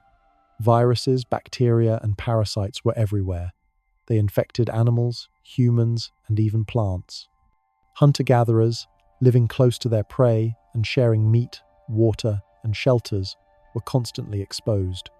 Large animals, like mammoths or reindeer, could carry parasites. Small rodents or birds could harbor fleas or other insects that transmitted disease. For a species already under stress from limited numbers and scarce food, even minor infections could have dramatic consequences. Homo sapiens evolved in Africa for hundreds of thousands of years alongside a rich and diverse set of pathogens. Their immune systems were adapted to cope with a wide array of microbes. When they migrated into Eurasia, they carried these immunities with them. Neanderthals, isolated in Europe and Western Asia for hundreds of thousands of years, had evolved in a different microbial environment. Their immune systems were not necessarily prepared for the diseases introduced by incoming Homo sapiens. This is a subtle but powerful factor. Exposure to new pathogens can be devastating, especially for small populations with limited genetic diversity. Evidence from DNA supports this possibility. Certain genes in modern humans that confer immunity to viruses and bacteria appear to have been inherited from Neanderthals. This suggests that Neanderthals faced infectious pressures and had developed specific immune adaptations. However, for a population already under stress from limited numbers and environmental changes, the arrival of Homo sapiens may have introduced diseases against which Neanderthals had no defenses. Even mild infections, when repeated across generations, could reduce fertility, increase child mortality, and weaken adults, making survival more precarious. The role of disease is subtle because it does not leave obvious marks in the archaeological record. Bones may show malnutrition or injury, but rarely reveal the specific illnesses that afflicted a population. Still, researchers infer biological stress from growth patterns in teeth, bone density, and signs of chronic infection. Many late Neanderthal skeletons show signs of wear, trauma, and nutritional stress. These indicators suggest that disease, coupled with environmental pressures, likely amplified their vulnerability. Small population size magnifies the impact of disease. In large, interconnected groups, an infection may circulate and then fade without decimating the entire population.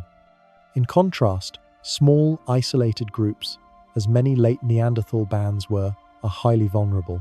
A single outbreak could wipe out a significant portion of the population, reducing genetic diversity, breaking social cohesion, and increasing the likelihood of extinction.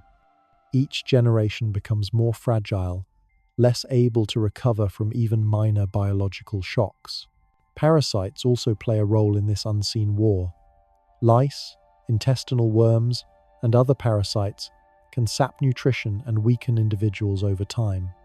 In hunter-gatherer societies, exposure is unavoidable. Neanderthals, with close-knit living conditions and reliance on large prey, may have been particularly susceptible. Even subclinical infections, those that do not cause immediate death, could reduce fertility, slow growth in children, and increase susceptibility to other diseases. These subtle pressures compound over generations. The interaction with Homo sapiens may have introduced additional pathogens. Early humans carried microbes from Africa that Neanderthals had never encountered.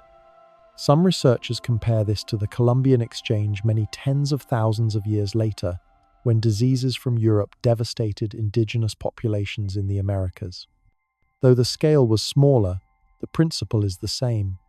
A new disease introduced into a naive population can have catastrophic effects. Small, stressed Neanderthal populations would have had little buffer against these microbial invaders. Nutrition and immunity are intertwined. As discussed in previous sections, Neanderthals relied heavily on large game. When herds migrated or became scarce, their diet became less varied. Malnutrition weakens immune function. A body that lacks sufficient vitamins, minerals, or protein is less able to fight infection. In contrast, Homo sapiens' more flexible diet, incorporating small animals, fish, and plant foods, helped maintain nutritional balance even during scarce seasons.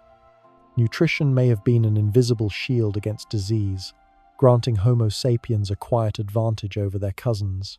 Climate change interacts with disease in subtle ways too. Rapid shifts in temperature and precipitation alter habitats, forcing both humans and animals to migrate. New encounters between species can spread pathogens in unexpected ways. Floods and cold snaps can contaminate water sources or concentrate populations around dwindling resources, increasing the likelihood of outbreaks. For Neanderthals, whose populations were already small and isolated, such events could be devastating. For Homo sapiens, wider networks and mobility allowed them to escape localized outbreaks more easily. Interestingly, some genetic evidence suggests that Neanderthals contributed to the immune systems of modern humans. Certain alleles associated with responses to viral infections and bacterial pathogens appear to have originated in Neanderthal populations. This indicates that they had evolved defenses to local pathogens, which may have benefited Homo sapiens when interbreeding occurred. Yet, while these genes survived, the populations that carried them did not. This highlights a paradox. Neanderthals may have been biologically sophisticated in surviving disease, but demographic and environmental pressures outpaced their ability to maintain populations. Even the spread of chronic illnesses could have mattered. Skeletal analysis shows evidence of arthritis, dental abscesses, and other chronic conditions in Neanderthal remains. Such ailments, while not fatal in isolation, reduce a group's capacity to hunt, gather, and care for young. In an environment where every individual counts, even minor health burdens are significant. Homo sapiens, with larger, more connected groups, could absorb individual weakness more effectively, further tilting survival in their favor. Thus, disease, parasites, nutrition, and immunity form a web of subtle, invisible pressures that acted alongside environmental change, competition, and cultural differences. None of these factors alone would have doomed Neanderthals. Together, they created a scenario in which survival became increasingly precarious.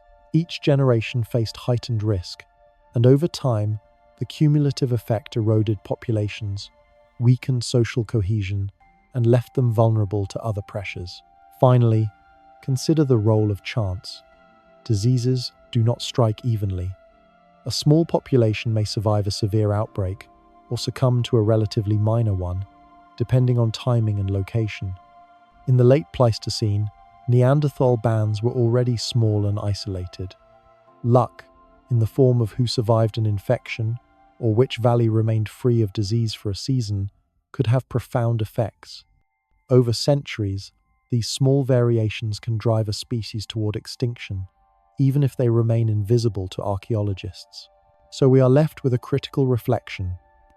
While weapons, hunting strategies, and cultural adaptations are visible, much of the struggle between Neanderthals and Homo sapiens played out in a hidden world of biology.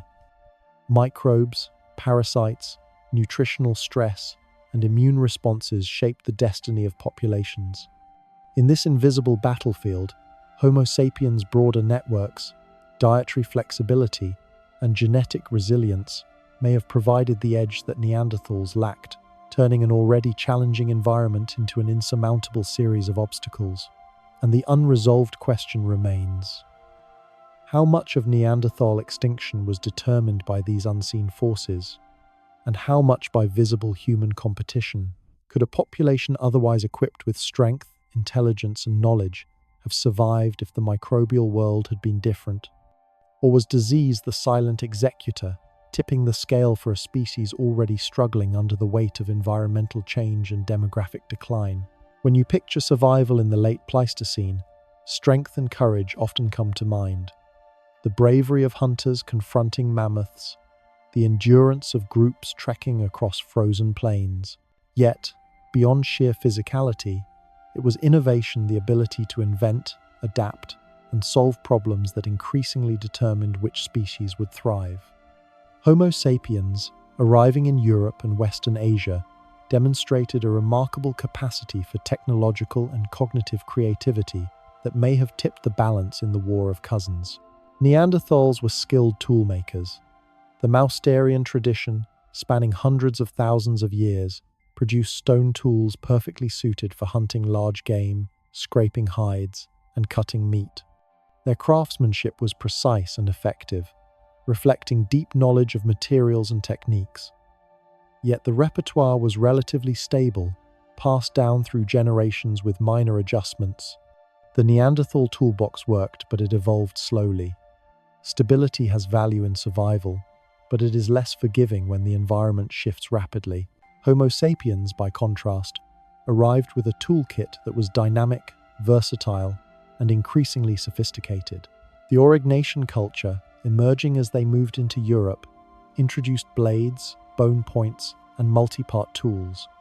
These tools were lighter, sharper, and more adaptable than the heavy, single-purpose implements often favored by Neanderthals. Importantly, Homo sapiens were not bound to a single design. They experimented, combining materials, creating composite tools, and improvising solutions for new challenges. Where Neanderthals may have excelled in ambush hunting, Homo sapiens could adapt their strategies to diverse prey, variable climates, and unfamiliar terrain. innovation extended beyond tools to problem-solving in daily life. Fire management, for example, played a critical role in survival. Both species used fire, but evidence suggests that Homo sapiens were more systematic, controlling and transporting fire across sites, using it for warmth, cooking, and protection. They built hearths in ways that allowed repeated use over long periods, demonstrating foresight and planning. Fire was more than heat. It was a technology that extended the human presence into cold and challenging environments. Shelter construction also highlights cognitive differences.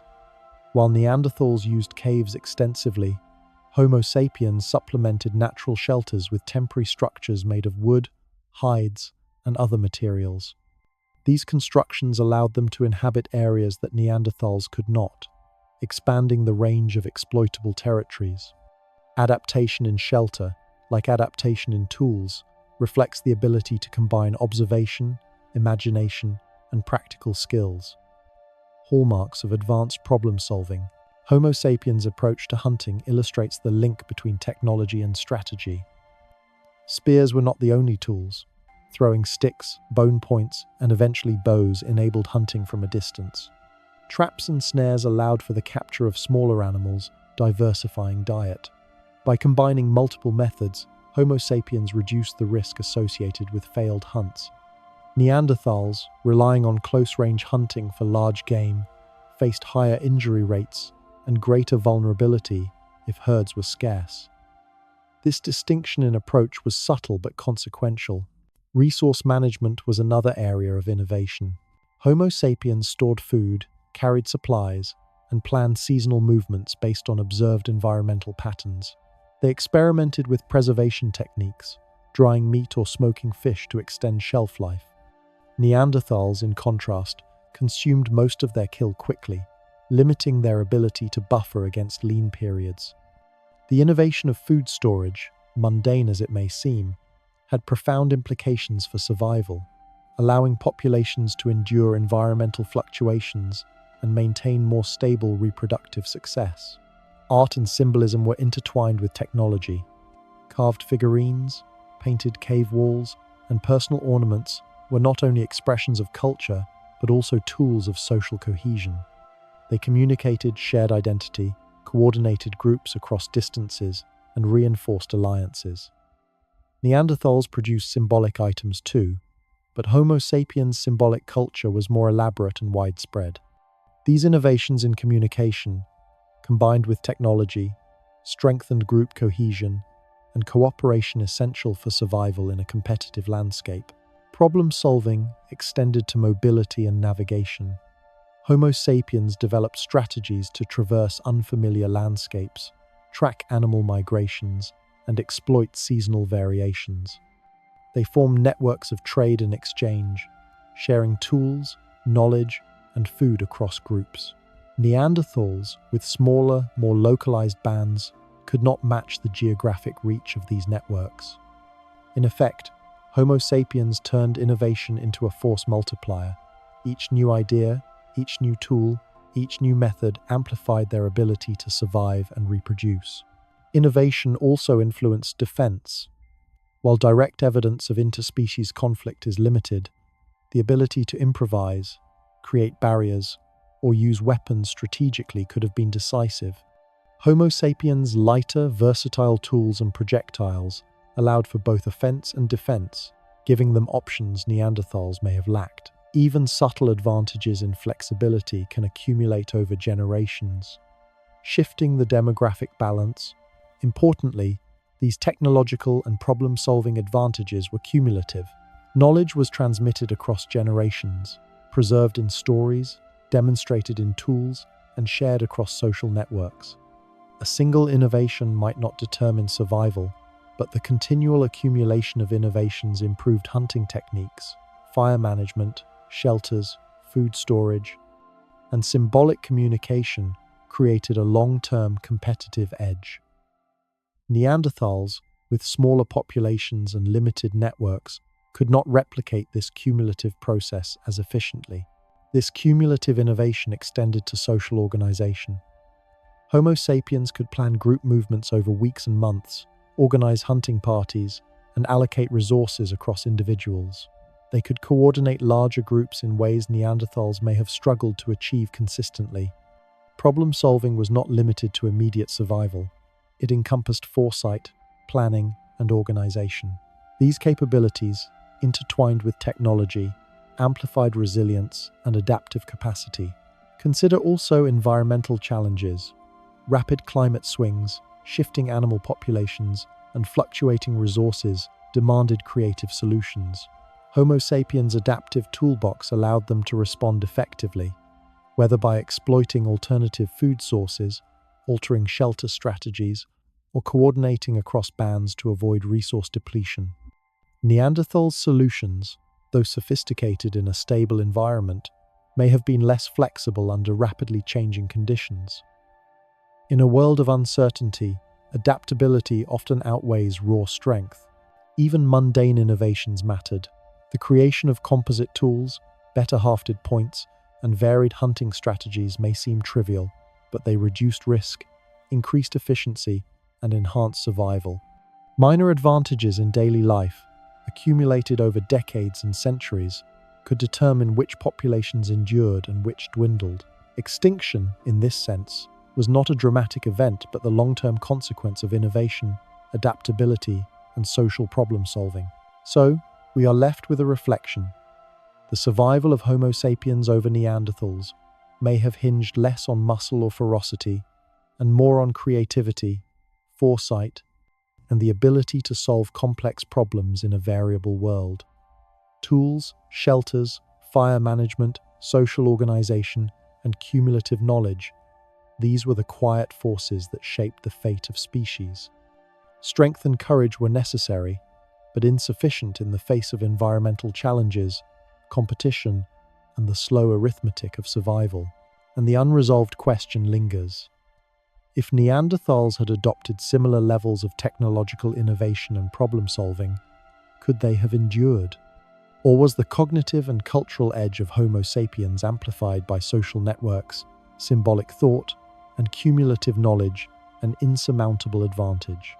The answers remain tantalizingly just out of reach, hidden in the silence of caves, the faint edges of stone tools, and the DNA that survives in fragments of bone. As we move into the final chapters of the Neanderthal story, it is important to recognize that their extinction was not sudden. It was a drawn-out, generational process, stretching over thousands of years, characterized by dwindling numbers, shrinking territories, and increasing isolation. Fossil and archaeological evidence paints a picture of a species under relentless pressure from climate, from competition, and from the very environment that had sustained them for hundreds of thousands of years.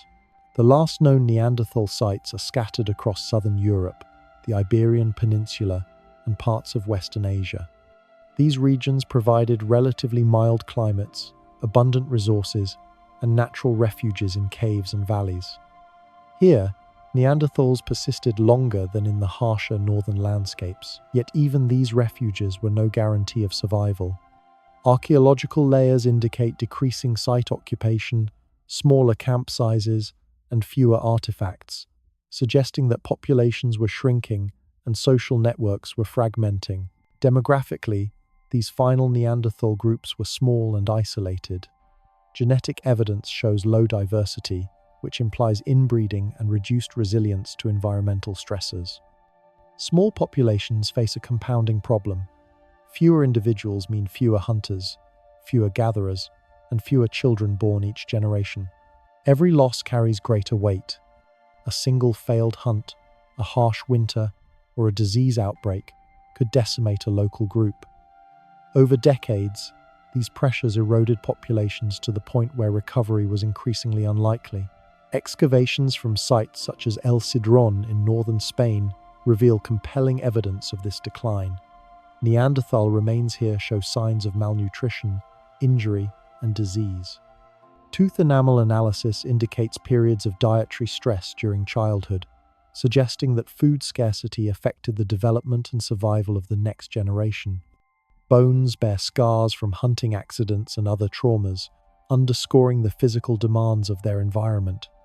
These details, though subtle, illustrate the vulnerability of these late populations. Interaction with Homo sapiens continued during this period, intensifying pressure on Neanderthals. Sites in southern Europe show overlapping occupations, suggesting that modern humans moved into regions that were once exclusively Neanderthal territory. Competition for caves, hunting grounds, and resources may have been frequent, though not always violent. Even without conflict, the mere presence of larger, more connected Homo sapiens populations could strain Neanderthal groups, forcing them into marginal lands with fewer resources and harsher conditions. Tools and technology provide additional clues about this final phase. Late Neanderthal sites show continuity of Mousterian toolmaking, but with little innovation. In contrast, nearby Homo sapiens sites display aurignation tools, bone points, and composite weapons. This technological edge allowed Homo sapiens to exploit resources more efficiently and maintain higher population densities. Neanderthals, skilled but less adaptable, faced increasing disadvantage, particularly in competition for prey and territory. Cultural and symbolic behavior persisted, however. The use of pigments, personal ornaments, and potential burial practices continues to appear in late Neanderthal contexts. These remnants suggest that Neanderthals retained complex social and cognitive capabilities until the end. But complexity alone could not counteract demographic decline, environmental stress, and the relentless pressure of more flexible human neighbors. Even extraordinary intelligence is vulnerable when population size and genetic diversity shrink. Environmental factors also played a critical role. Rapid climate fluctuations continued to reshape the landscape, affecting vegetation, water sources, and the movement of prey. Marginal areas, which once served as refuges, became increasingly precarious. Neanderthal groups had fewer options for relocation, and as population density dropped, so did the ability to maintain knowledge networks about survival strategies. Cumulative stress, environmental, biological, and social compounded over generations, gradually eroding the species' resilience. Archaeological evidence suggests that some Neanderthal groups may have survived in isolated pockets for several thousand years after Homo sapiens entered Europe. For example, the Goyet cave in Belgium and sites in southern Iberia indicate late survival, albeit with small populations and limited social connectivity. These holdouts are poignant reminders that extinction was not an event, but a process, a slow fading of a once widespread species into fragments of genetic, cultural, and physical legacy. Fossil evidence from these late sites underscores the vulnerability of small populations. Skeletal remains show high rates of trauma, likely from hunting large game, as well as indicators of chronic stress and disease. Tooth wear patterns reveal reliance on abrasive diets, including tough plant material, which may reflect adaptation to diminishing prey availability. Combined with evidence of low fertility and high child mortality, these details illustrate the compounding pressures that finally led to disappearance. The final Neanderthals likely faced a combination of challenges: scarcity of food, harsh winters, competition with Homo sapiens, disease, and social fragmentation. No single factor can be pinpointed as the cause of extinction. Rather, it was the cumulative effect of these pressures, amplified by small population size. Each group that vanished reduced the genetic and cultural diversity of the species, leaving fewer survivors to carry knowledge and adaptations forward. Even in their last centuries, Neanderthals demonstrated resilience and ingenuity. The use of caves, the preparation of food, the care for injured individuals, and potential symbolic behavior indicate that they continued to apply their skills to survive. Yet resilience has limits. When populations fall below a critical threshold, even the most intelligent and skilled species cannot maintain long-term viability. Social cohesion breaks down, reproduction falters, and extinction becomes inevitable. And then, as we look at the fossil timeline, the gaps grow. Caves that once teemed with life show no evidence of Neanderthal occupation. Hearths go cold, tools disappear, and the bones tell a silent story of absence. The species that had survived ice ages, hunted mammoths, and endured thousands of generations simply vanish from the record. Their legacy persists in DNA, in scattered artifacts, and in the subtle echoes of cultural influence. But the living populations are gone. This final phase raises profound questions. Could any intervention have altered their fate? Would access to larger territories, greater numbers, or more innovative technology have allowed Neanderthals to survive alongside Homo sapiens? Or was their extinction inevitable, the result of environmental pressures, demographic fragility, and the gradual, relentless pressures of competition and change? We may never know, but the evidence reminds us that survival is never guaranteed, even for the strong, intelligent, and adaptable. The last Neanderthal sites are more than archaeological markers. They are monuments to endurance and vulnerability. They tell a story not of sudden conquest, but of slow decline, the quiet unraveling of a species over centuries. And in this story, we see reflections of broader truths about life, the fragility of small populations, the cumulative impact of subtle pressures, and the complex interplay of biology, environment, and innovation that shapes the fate of all species. Even though Neanderthals disappeared from the fossil record tens of thousands of years ago, their legacy persists in ways both visible and invisible. You carry part of them in your DNA, and the traces of their influence remain in the story of human survival, adaptation, and cultural evolution. To understand the final chapter of the War of Cousins, we must explore not only how they vanished, but also how their presence continues to shape the humans who survived alongside them. One of the clearest markers of Neanderthal influence is genetic. Modern non-African humans carry approximately 1 to 2% Neanderthal DNA. This is not a trivial contribution. These genes affect aspects of immunity, skin pigmentation, metabolism, and even susceptibility to certain diseases. In a subtle but profound way, Neanderthals live on in our biology, equipping us with inherited tools to survive in environments that were once harsh and challenging. Their adaptations to cold climates, resistance to pathogens, and physical robustness were partially passed along through interbreeding. Every time your body responds to infection, or your skin adapts to sun and cold, you may be benefiting from the quiet legacy of these cousins who once roamed Europe. Beyond biology, Neanderthals left traces in our cultural and technological heritage. Some of the earliest symbolic behaviors, the use of pigments, personal ornaments, and even rudimentary musical instruments appear in Neanderthal contexts. While Homo sapiens eventually expanded these practices, the fact that Neanderthals engaged in symbolic activity indicates that they were not cognitively inferior. Observations and interactions between species may have facilitated a subtle exchange of ideas, shaping the cultural evolution of Homo sapiens. In essence, the seeds of human creativity were not confined to one species. They were shared, absorbed, and transformed in the ongoing human story. The archaeological record also hints at shared technological knowledge. Certain late Neanderthal tools resemble early Homo sapiens innovations, suggesting a flow of ideas. Composite weapons, blades, and bone points may have been influenced by interspecies observation and experimentation.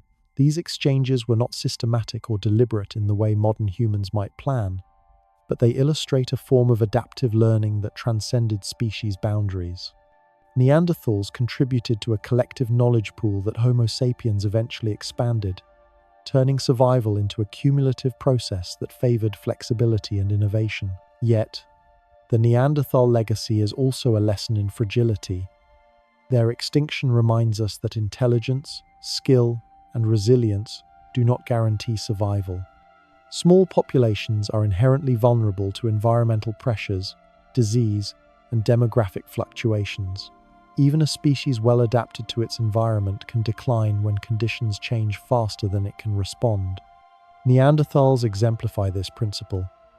A species that endured ice ages, hunted formidable prey, and developed sophisticated tools and culture, yet could not withstand the combined pressures of competition, climate, and biological stress.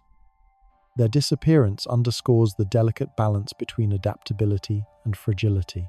The final extinction of Neanderthals was not a dramatic battle but a slow process. Populations dwindled, territories shrank and social networks fractured.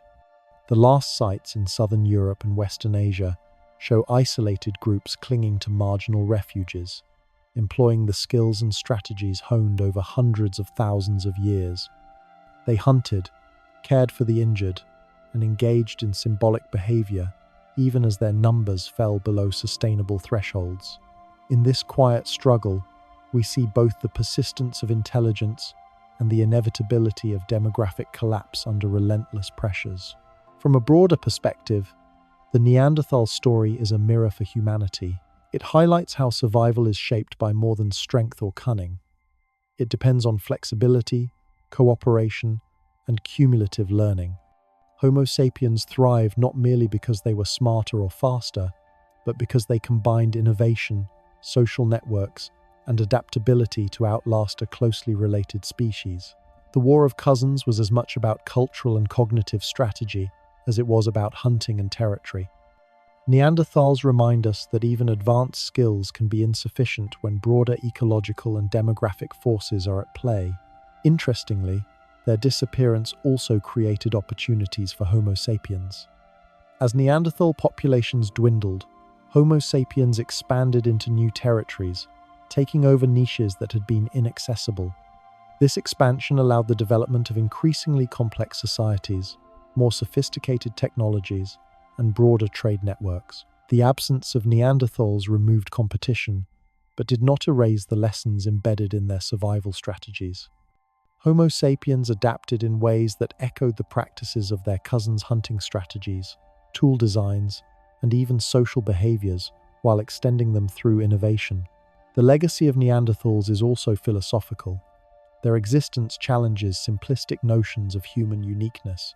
They were not primitive or inferior. They were highly skilled, cognitively capable, and culturally expressive. Their extinction teaches us that being well adapted to a previous environment does not guarantee success in a changing world. Survival depends on flexibility, foresight, and the ability to navigate both the visible and invisible pressures of life, from climate to disease, from competition to demographic dynamics. Even today, the Neanderthal story resonates. They remind us that extinction is rarely caused by a single factor. Instead, it is the cumulative result of multiple pressures over time: environmental change, competition, demographic challenges, disease, and perhaps the unpredictable accidents of fate. Their story encourages reflection on resilience, adaptation, and the ways in which human actions, whether deliberate or accidental, shape the fate of species. And so, as you watch this video, consider the Neanderthals not as a distant failed species, but as cousins whose story is intertwined with our own. They shaped the genetic, cultural, and technological trajectory of modern humans, leaving an indelible imprint on our biology and history. They endured harsh climates, mastered hunting, created art, and navigated complex social networks. Yet even extraordinary capabilities could not prevent extinction under the relentless pressures of a changing world. The final question lingers. What does the Neanderthal legacy teach us about survival today? How do we, as a species facing our own environmental and biological challenges, draw lessons from those who came before? And perhaps most intriguingly, how much of what we are in our genes, our culture, and our ingenuity is influenced by these vanished cousins, whose presence remains woven into the fabric of humanity itself? In the end, the War of Cousins was not simply a story of extinction, it was a story of connection, inheritance, and subtle influence, a reminder that the past is never truly gone, but continues to shape the present in ways we are only beginning to understand. Neanderthals may no longer walk the earth, but in the strands of DNA, the echoes of culture, and the lessons of survival, they remain with us, whispering across tens of thousands of years of history.